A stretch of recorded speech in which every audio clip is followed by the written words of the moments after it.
Is a $1 million Lego franchise corporation trying to steal $200,000 worth of Legos? I'm going to tell you in this video.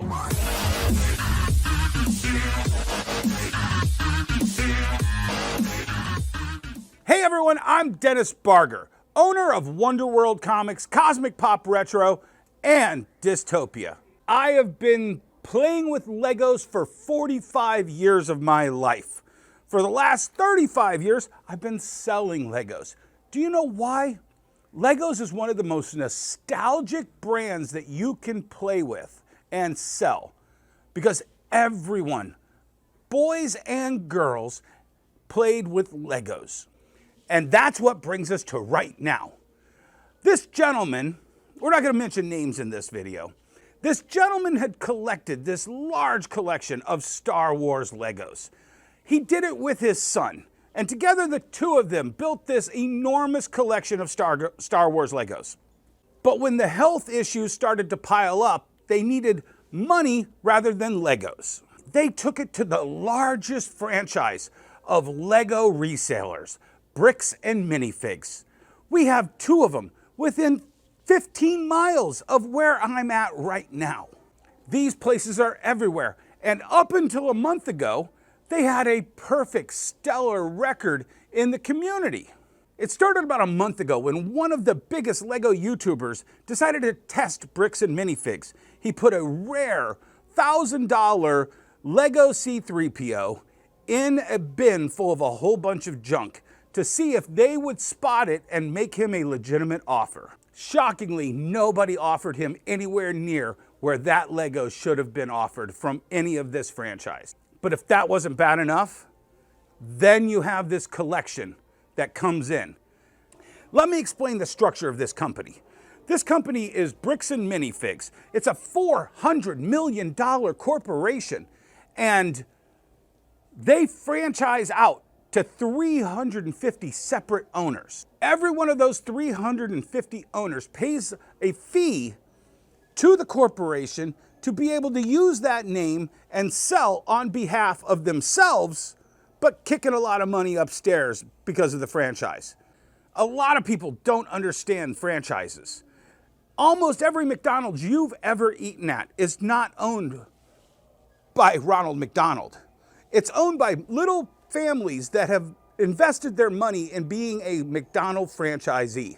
Same thing with Bricks and Minifigs. Everybody on YouTube is calling this the 200K collection, when in fact, most people are now in the 100 to 110K range on what this collection was actually worth. Apparently, the owner of this particular franchise went afoul with corporate, and corporate said, "We're sending in somebody to fix your store." And when that guy showed up to fix the store, well, he said, "We're going to escort you out and we're going to change the locks." She is on video saying that she was concerned that the owner of the consignment be paid what that owner was owed, but wasn't allowed to by the person sent by the corporation to take over that franchise. This is the moment where it goes awry. I've watched hundreds of hours of content based on just this topic, and I'll tell you the one thing everyone is missing. Why did corporate take the franchise? And I want to tell you what my theory actually is. Bricks and Minifigs uses a very tight and rigid inventory control system. And at some point when this consignment started, $100,000 or more worth of inventory got inputted into that system. Corporate would have seen that $100,000 increase in inventory.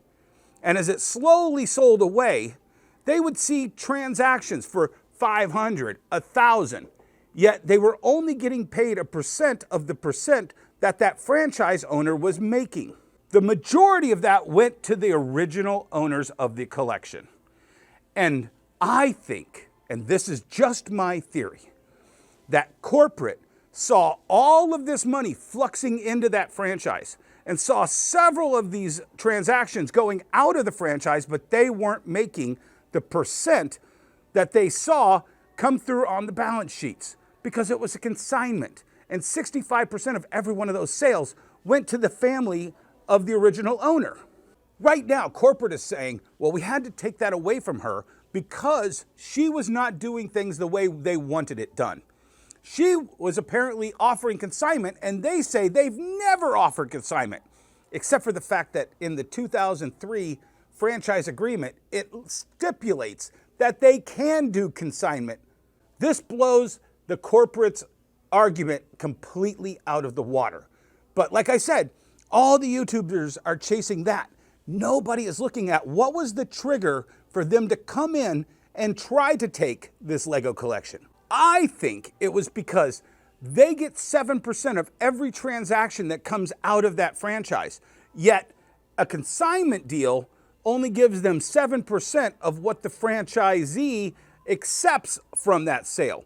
So if they sold $1,000 worth of this gentleman's Legos, they would get $350 and kick 7% of that $350 up to corporate. And the family would get $650. Nobody is talking about what triggered corporate to come in and even care about this. It's a $400 million corporation, and they somehow decided to ruin and torpedo their entire brand to take $100,000, $50,000 worth of Legos. So why is that important? Well, big corporations have bean counters. Bean counters count every percent. So if you see a giant influx of inventory going into one little store, and all of a sudden you start seeing big amounts of money selling from that location, you're going to count every penny that was supposed to be given to you. And when you see that money not there, you start asking questions. But at a certain point, this company has been accused of having sort of a bait and switch operation. They sell a franchise to somebody who truly loves and is passionate about Legos. And then if that franchise becomes too profitable for them to only make 7%, they look for reasons that they can come in and do a corporate takeover. There's at least one other person that says the exact same people who were sent to this one Lego store also were sent to their store to take it over. Where there's smoke, there's fire. And there's something fishy about the corporate structure of bricks and minifigs. But there are definitely 300 plus franchisee owners that have passionate love for Legos.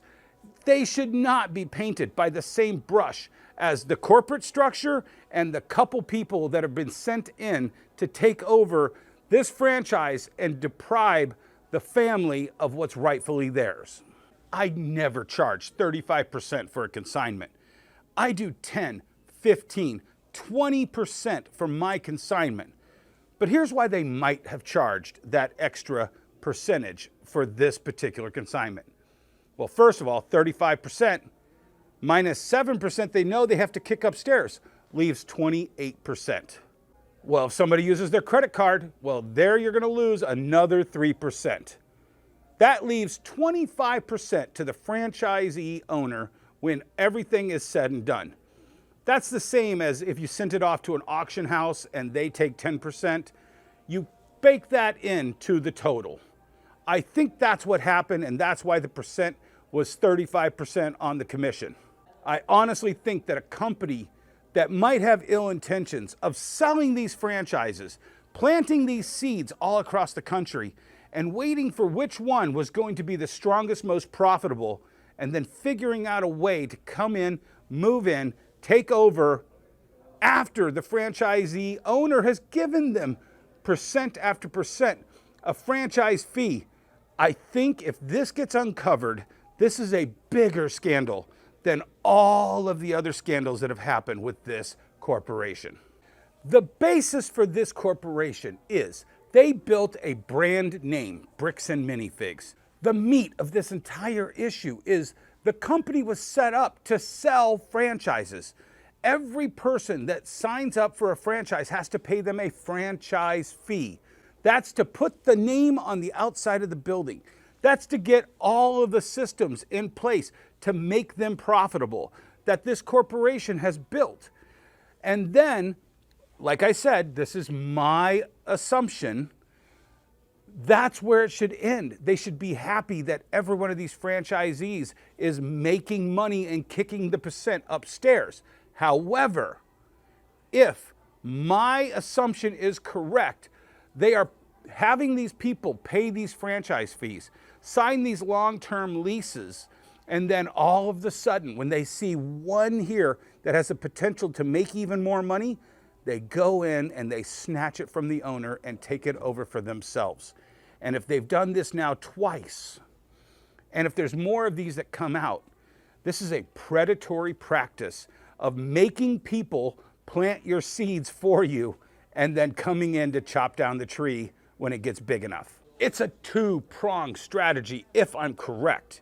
You sell the franchise, you see which ones are mostly benefiting, and when you see something turn upside down, like this one franchise that takes in $100,000 worth of inventory, that's when you strike and you send in your corporate goon squad to take it over and own 100% of what's left.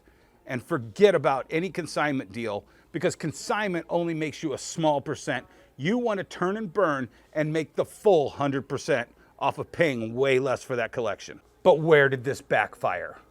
Well, right now, Bricks and Minifig Corporation is worth $400 million. That's collecting franchise fees. That's collecting your 7%. That's building newer, better stores every single year. And now, all of that goodwill is gone. Just recently, Reckless Ben went on YouTube and said, I am being sued and I am no longer allowed to say the mystery corporation's name.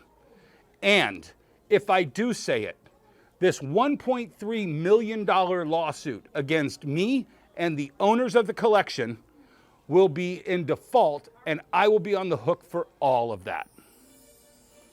This is not how you address things in a corporate structure that you helped ruin. You just silenced Reckless Ben, who cost you way more money than you are ever going to lose if you just paid it out. But now, there's something called the Streisand effect.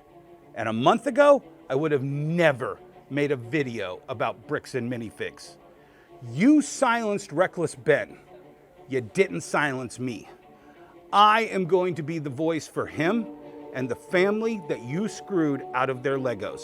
We are all going to amplify this story here on YouTube until you do the right thing or you go away peacefully. Guys, I'm just Dennis Barger, Lego enthusiast and Lego seller, celebrating the past and living for the future.